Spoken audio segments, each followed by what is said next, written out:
Alhamdulillah, wassalatu wassalamu ala rasulillah, wa ba'd. Alhamdulillah, dalam kesempatan kali ini, marilah sama-sama kita merenungi beberapa ayat Al-Quran daripada suratul Qari'ah. Allah Ta'ala berfirman, a'udzubillahi minasyaitanir rajim, fa amma man thaqulat mawazinuhu fahuwa fi 'ishatin radiyah wa amma man khaffat mawazinuhu fa ummuhu hawiyah wa ma adraka ma hiya narun hamiyah. Shadaqallahul azim.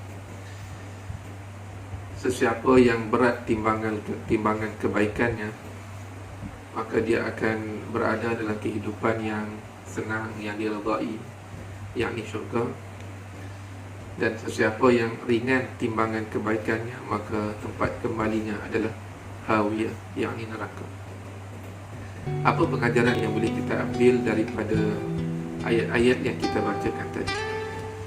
Yang pertama, pentingnya untuk kita memperbanyakkan amal kebaikan supaya berat timbangan kebaikan pada hari akhirat. Dan yang kedua, kita perlu menjauhkan diri kita daripada perkara yang Allah tegak, makna kejahatan, kemungkaran, maksiat. Kerana kita bimbang kemungkaran, maksiat yang kita lakukan itu akan memberatkan timbangan di sebelah kejahatan dan akan menyebabkan timbangan di sebelah kebaikan itu jadi ringan. Dan yang ketiga adalah pengajaran daripada ayat ini, supaya kita tidak meremeh-temehkan amal baik, amal saleh, walau sekecil mana sekalipun, sebab semuanya akan ditimbang pada hari akhirat.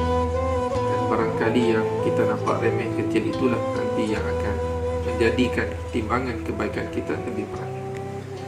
Sama juga dengan perkara dosa, kemungkaran. Jangan remeh-temehkan. Tak apa, benda ni kecil saja. Asalkan benda itu, perkara itu ditegah dalam agama, maka ia merupakan satu dosa bila kita lakukan perkara tersebut.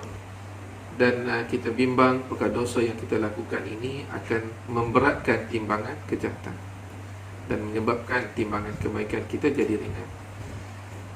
Dan yang seterusnya, pengajaran seterusnya juga adalah pentingnya untuk kita pastikan amal kebaikan kita ni dia punya berat. Sebab kita nak amal kebaikan kita ini akan dapat memberatkan timbangan kebaikan. Bila sebut memberatkan timbangan kebaikan, maka kita harapkan amalan kita ni ada beratnya. Baik. Apa yang saya nak sentuh pada kali ini adalah bagaimana untuk kita pastikan amalan kita punya berat, supaya nanti bila ditimbang, ia akan memberatkan timbangan kebaikan. Dalam kita beramal, melakukan amal saleh, ada dua hadis yang perlu kita renung. Yang pertama, hadis Nabi SAW, innamal a'malu binniyat. Hanya saja setiap amalan itu diterima atau ditolak, ataupun dalam penentuan nilai amalan itu sangat bergantung kepada niat. Niat ini merujuk kepada keikhlasan dalam beramal, permulaan kepada amalan. Kalau ditanya kenapa kita buat, maka itulah terjemahan kepada niat. Dan sekiranya kita lakukan sesuatu itu kerana Allah, untuk mendapatkan redha Allah, untuk mendapatkan ganjaran di sisi Allah, terpelihara daripada murka Allah, semua itu termasuk dalam kategori ikhlas. Jadi niat sangat penting, faktor yang mendorong kita beramal. Dan tidak sekadar itu, ada satu lagi syarat yang juga penting untuk memastikan kesempurnaan amalan, iaitu hadis Nabi SAW, wa innamal a'malu bil khawatim. Dan hanya saja amalan itu juga tertakluk kepada pengakhirannya.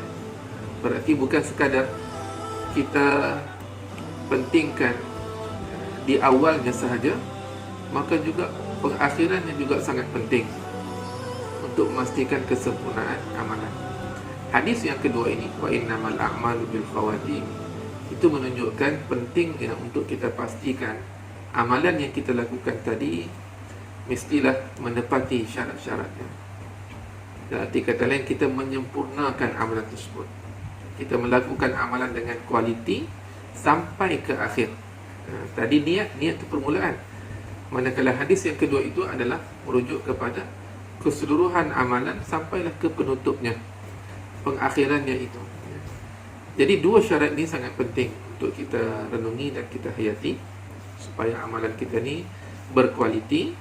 Dan bila berkualiti, maka kita harapkan mudah-mudahan insya-Allah amalan kita ini, amal soleh yang kita lakukan, akan dapat memberatkan timbangan mizan pada hari akhirat. Apakah dua syarat itu? Yang pertama adalah niat, keikhlasan dalam beramal. Ini faktor pendorong kita beramal. Kita semak balik kenapa kita buat. Dan yang kedua, pastikan amalan itu dilakukan dengan sesempurna yang mungkin sampai ke penghujungnya, ending, penutup amalan itu. Sempurna di sini merujuk kepada menepati apa yang dikehendaki oleh syarak. Dan dengan dua syarat ini, maka satu-satu amalan itu insya-Allah akan menjadi amalan yang berkualiti, diterima oleh Allah, dan akan memberatkan timbangan mizan. Di kesimpulannya, dalam kita beramal, kita bukan sekadar menunaikan dan menyelesaikan amalan, tapi kita menyempurnakan amalan ibadah kita. Dalam arti kata, kita ikhlas dalam beramal. Dan yang kedua, amalan kita tadi menepati tuntutan syarak dan dilakukan dengan cara yang paling berkualiti, paling sempurna. Mudah-mudahan amalan kita itu punya nilai dan berat di atas timbangan pada hari akhirat. Wallahu a'lam. Assalamualaikum warahmatullahi wabarakatuh.